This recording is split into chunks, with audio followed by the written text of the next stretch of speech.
I want to break down what discipline actually is. And spoiler alert, it is not about willpower and it's not about grit. Here's the thing. Discipline is not in your DNA. You're not born with it. It is in your design. It's about making success easier than failure by designing your environment to do the heavy lifting for you. And right there, Leila Hormozi dismantles a lifetime of misconception. The idea that discipline is a brutal contest of self-punishment, a virtue reserved for the Stoics and the superhuman, is one of the most pervasive and damaging myths in our culture. We've been taught to admire the person who can suffer the most, who can white-knuckle their way through temptation, gritting their teeth against the gale-force winds of their own impulses. But as she so wisely points out, this is not a strategy for success. It is a strategy for burnout. It is suffering for the sake of suffering, and it mistakes the symptom endurance for the cause, which is intelligent design. Let's delve deeper into the fundamental psychology of why her approach is not just more effective, but is, in fact, the only sustainable path to long-term achievement.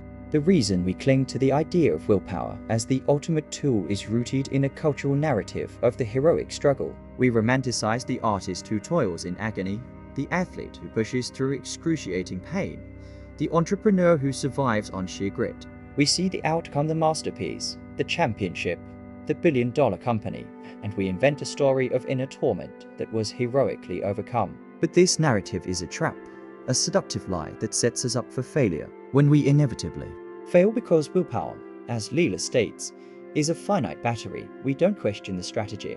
We question ourselves. We conclude that we are the problem. I'm just not a disciplined person, we say. I lack the necessary grit. This self-blame creates a vicious cycle of shame, inaction, and further proof of our supposed inadequacy. It triggers a state of learned helplessness, where past failures convince us that future effort is futile. We enter a spiral. We feel shame for not being disciplined, so we seek a quick comfort to escape the shame, which then requires even more discipline to resist, leading to failure and deeper shame. It's a psychological prison of our own making. True power, however, does not lie in the ability to withstand a storm you needlessly walked into. It lies in the wisdom to check the weather forecast and build a shelter. This is the fundamental shift. From being a laborer in your own life to becoming its architect, a laborer relies on muscle and endurance, day in and day out. Their tools are the hammer and their own sweat. They solve problems with brute force, one at a time as they appear. An architect, by contrast, makes a few crucial, high-leverage decisions up front that dictate the shape and function of the entire structure, making the subsequent work of the laborers exponentially easier. Their tools are the blueprint, the system, and foresight. An architect's single decision to place a building on solid bedrock instead of sand eliminates 1,000 future problems of foundation cracks and instability that the laborer would have to patch endlessly. When Leila talks about designing your environment, she is asking you to stop being a laborer of willpower and start being the architect of your own success. Let's expand on what this environmental design truly entails, because it's far more than just cleaning out your pantry. It is a holistic re-engineering of your life's inputs, a conscious manipulation of friction. Consider your digital environment. The endless scroll of social media is not a neutral tool. It is a meticulously engineered system designed by thousands of the world's brightest minds to hijack your dopamine pathways and hold your attention captive.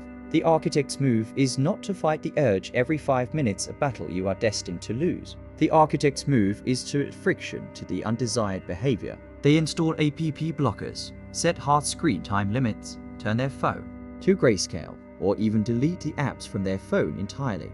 They log out of accounts after each use, forcing a moment of conscious choice before diving back in. By doing this, you remove the decision, and thus, you remove the struggle. You are curating your digital space to make focus the default state, not a constant battle. This extends profoundly to your social environment. The people you surround yourself with are not neutral parties. They are active systems influencing your behavior, beliefs, and aspirations through a process of behavioral contagion. We are wired to mirror the norms of our tribe. If you are surrounded by people who complain, who see obstacles everywhere, and who prioritize short-term comfort over long-term growth, your willpower battery will be drained simply by resisting their gravitational pull. You will be fighting not only your own impulses, but the collective impulses of your group. An architect of their life consciously audits their social circle. They choose to spend more time with individuals who make their desired behaviors feel normal, even inevitable. They build a social power grid that recharges them, where ambition, Learning and accountability are the shared currency. They don't just resist negative influences, they systemically and proactively replace them with positive ones, making growth the path of least resistance. Leila's metaphor of willpower as a battery and structure as the power grid is perhaps the most critical concept to internalize. Psychologists refer to this phenomenon as fear depletion or decision fatigue. Every single choice you make throughout the day, from what to wear, to what to eat, to which route to take to work, to how to respond to a frustrating email, draws from the same finite pool of mental energy. Relying on willpower means you are starting each day with a fully charged phone but no charger, hoping the battery lasts until bedtime. It never will. The constant, low-level decisions about resisting temptation. Should I check my phone? Should I eat the donut in the break room? Should I skip this workout? Are what drain your power, leaving you with nothing for the high-level tasks that truly matter. This is why you can be a model of discipline at AM, but find yourself unable to resist a pint of ice cream at PM. Your battery is dead. This is why her practice of planning the entire week on Sunday, or the entire year for her business, is not about rigidity. It's about freedom. It is the ultimate act of an architect. By making the difficult, strategic decisions in a single, dedicated block of high-energy time, she eliminates 1,000 small, energy-sapping decisions from her future. She is making proactive choices from a place of clarity, rather than reactive choices from a place of fatigue and stress. When she wakes up on a Tuesday, she doesn't debate with herself about what to do. The plan is the system. It is the power grid. She simply plugs in and executes. The mental energy that others spend on daily internal negotiation, she can invest in creativity, problem solving, and deeper presence. This is the freedom that structure provides. It's the difference between a pilot who files a detailed flight plan before takeoff and one who tries to figure out their destination midair in a thunderstorm. Now, let's explore the beautiful and practical wisdom behind her idea of substitution. She says, true discipline is not about stopping a bad habit, it's about creating a realistic and better alternative.